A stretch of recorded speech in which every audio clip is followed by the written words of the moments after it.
After that, we have clergy like Richard Clifton down the road losing his position. You have the congregations who are supporting clergymen like him. They are voting with their feet. They are not coming to church. If their clergy are gone, they're not coming to church. So of course their names are being taken down and they're being punished. You can only do this for so long. You can only say, I'm not coming to church. You can only be fined so many times. If you're imprisoned and you still defy the king, it's getting serious. And we get to the point where the congregation here in Scrooby and at Gainsborough feel that time is running out and they're going to have to leave England. This happens in 1607 and 1608. In the September of 1607, we have a planned escape from England. Because believe it or not, you couldn't just leave England if you wanted to. No, you had to have permission to pass port. You had to have permission from the government to leave the country.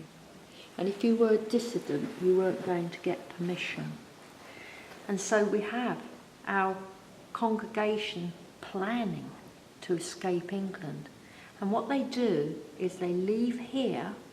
We're in Nottinghamshire, and because their nearest port is just down the road at Bawtry, there's a seagoing port in those days just a mile or two down the road. The problem is everybody would know folk like Brewster and the other villagers on site. It would be too dangerous. And once William Brewster had left the post, well, one of the duties of the post is seeing these messages and messengers forward. There was a time limit. If someone came along that Great North Road with a message that had to go to Scotland or to York, the postmaster had to see it's on its way very quickly. If William Brewster, as the postmaster, is suddenly not there, it would come to notice the authorities very quickly that something has happened at Scrooby and there are a number of people missing. The first place will be the port there at Bawtry, and then at Hull. They'd be looking for these folk. So they were very clever. They decided that they'd go to Boston in Lincolnshire, which is about 60 miles that way. 60 miles. They would have to walk 60 miles with their children. Some of the wives had babes in arms.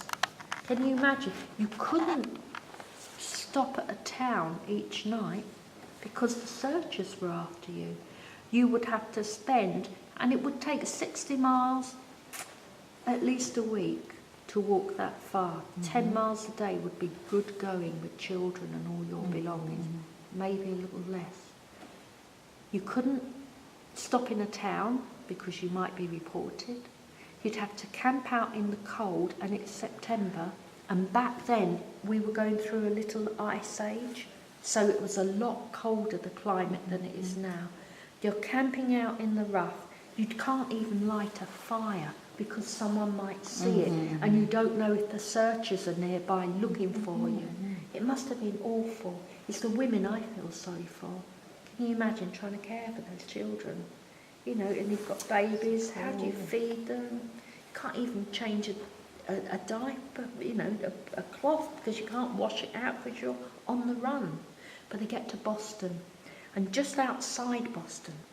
Now, Boston's a strange town because the port isn't on the town.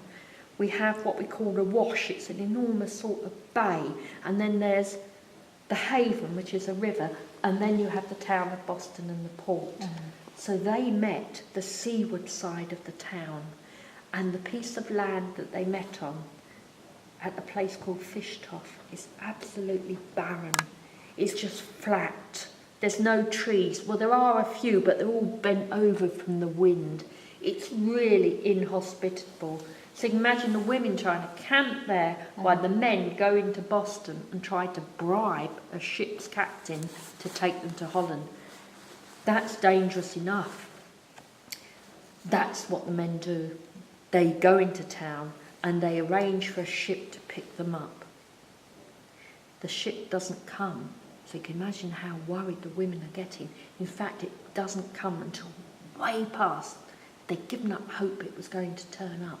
And when they do, can you imagine the relief of the women? Oh, thank God, no more out here in the wind and the rain.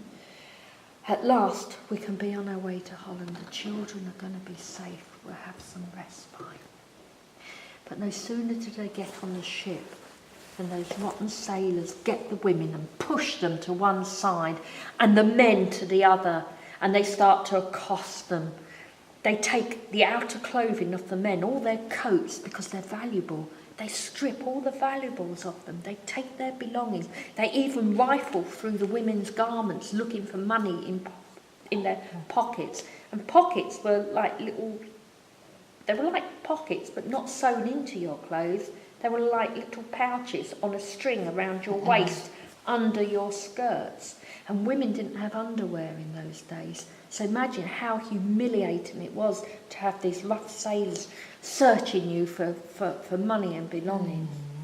And once they got everything of value, do you know what those sailors did? They turned everyone over to the authorities at Boston. And the men were thrown into prison. The women weren't.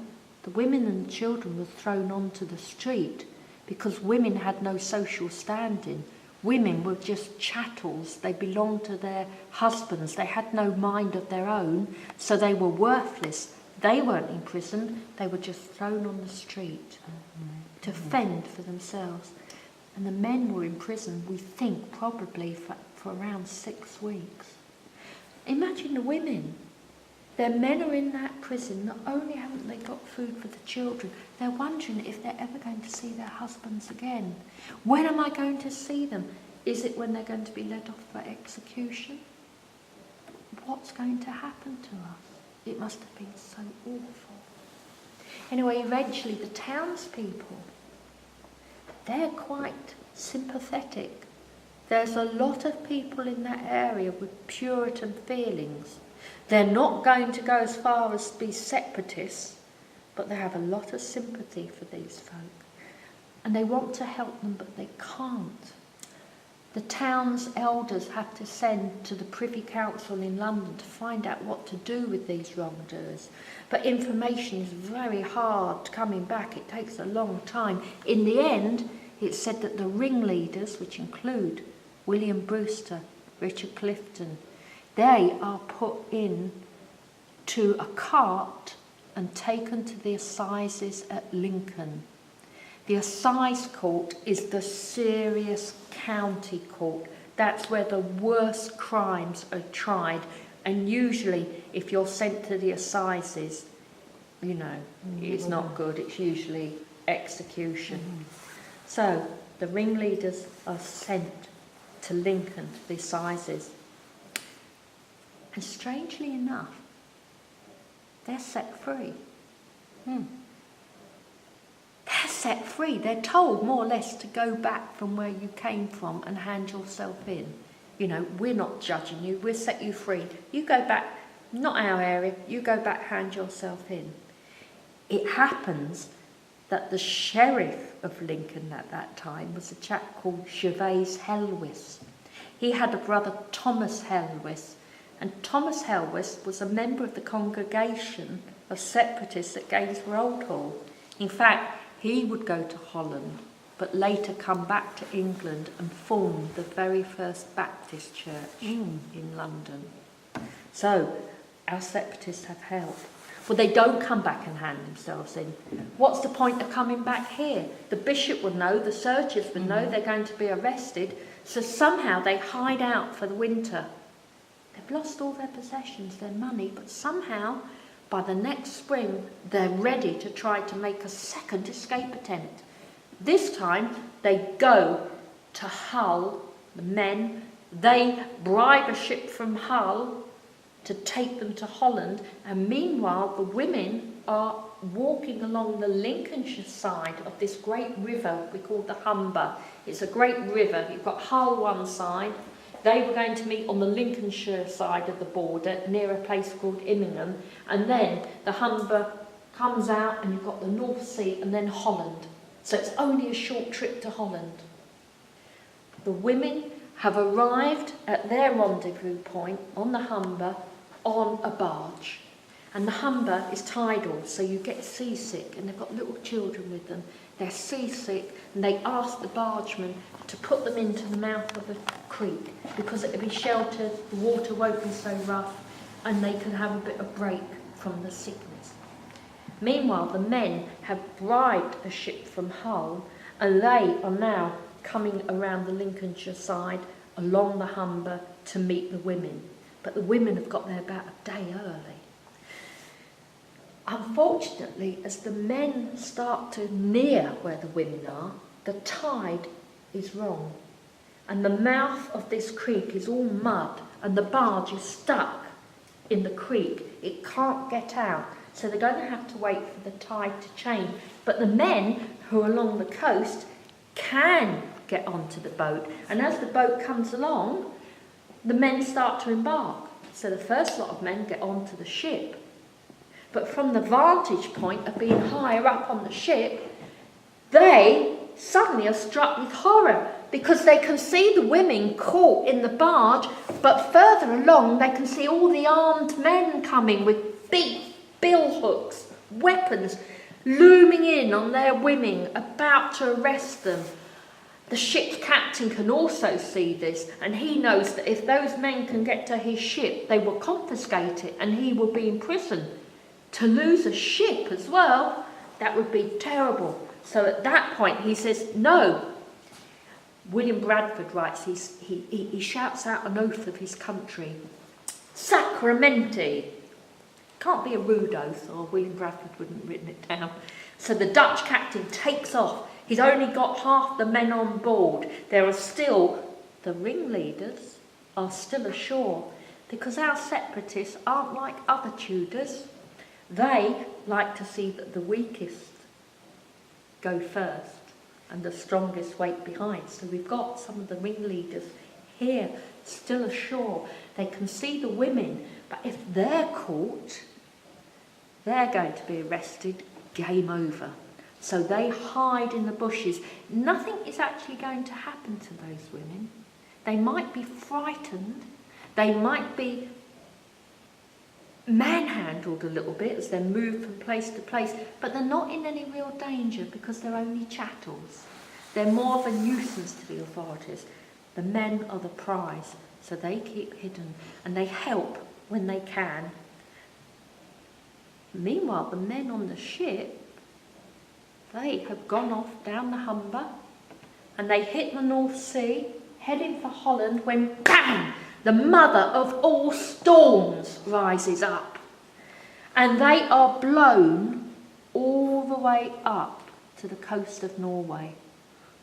Can you? Yeah, Holland end up in Norway.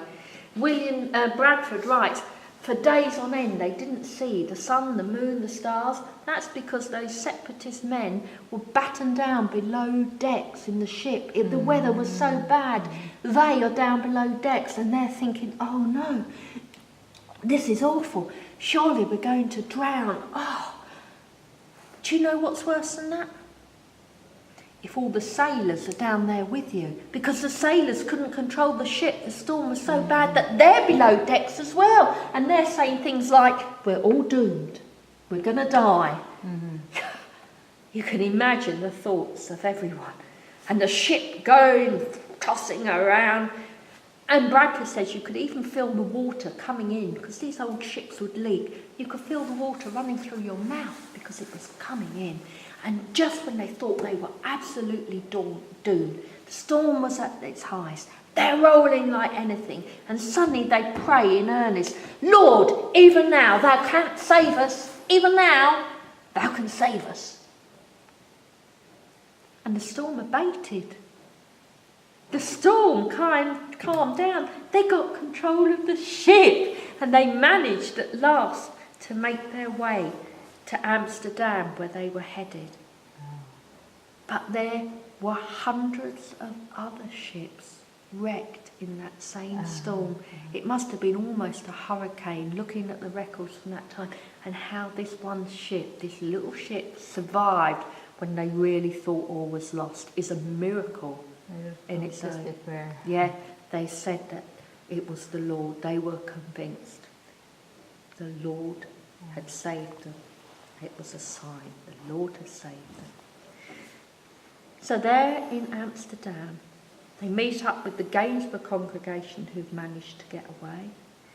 And piecemeal, the men who are left behind have managed to get the women across to Holland as well. Because once the ship had gone, I expect all the bailiffs turned around and said, oh, yes, yeah, we saw the ship go, the men are on that. You know, the hue and cry was done. So eventually they're all reunited in Amsterdam. I was going to say, I know what that noise is, it's the clock. I can't compete with that. It's nice to hear that, yeah. It's lovely. I'll let that go a bit. It's quite pleasant. Uh-huh. Is it automatic? It's not too bad, is it? Quite good though. Yeah. Stop. That always happens when I'm giving a talk here, that happens. So it go every hour? Yeah, yes, every hour. So, you have our group in Holland, in Amsterdam. Uh-huh. Richard Clifton is the leader of the group, but they're not there for long because there's a lot of friction. John Smith, who'd been the pastor in charge of the Separatist congregation at Gainsborough, he's a very volatile man, extremely volatile, very good preacher, but very volatile. And he's liable to change his ideas. He causes a lot of unrest with the Ancient Brethren. That is a church that's already established there in Amsterdam, of other expats who have escaped the country from time to time. They're established. There's hoo-ha between these. There's hoo-ha between the Scrooby congregation not wanting to be caught up in all of this. So it comes to the point where the Scrooby group decide, we are going to leave. And they get permission. You can't just go. You had to have permission to settle in Leiden. You had to have the city fathers. They had to give permission. And of course they knew Brewster. So he got permission for them to settle in Leiden. But at that point, Richard Clifton, now Bradford says of Richard Clifton, it was a shame that such an old man was harried out of his country. He describes Clifton as having a big, long, white beard. This poor old man harried out of his country. Clifton was in his 50s. I don't think I'd like to be described as an old man in my 50s, but, you know, they were in those days. You didn't live so long. And Clifton became of the mind that he was actually meant to stay behind in Amsterdam and tried to help sort out the problems there. He knew some of the congregation in the Ancient Brethren. He wanted to try to be a peacemaker there. Besides, he was getting on. His wife was older. They had Robinson, so he amicably agreed that he wasn't going to go to Leiden. And so when our group go to Leiden, that's when Robinson becomes their spiritual head. And that's why he comes to the forefront. You know, a brilliant man. When the movement's just begun, he's still young. He's not that long out of Cambridge, but he becomes the mainstay of this group. And then if you've read his works, you know, he's just a wonderful theologian. And that's how we have the group settling in Leiden and where Amsterdam comes in. So that's that part of the story. Yeah. Did you know this about the escapes? No, we know that. We know that. So it wasn't easy. Yes, so, you know, they go to Holland and it's going to be 12 years they're going to be in Holland. It's going to be 12 years, so it wasn't straight from England. And after that, they moved back to England, right? No, Before. they didn't move back to England. Before they go to the New They World? didn't move back to England, no. One person did come back to England. One person came back briefly because he was being hunted with a vengeance in Holland.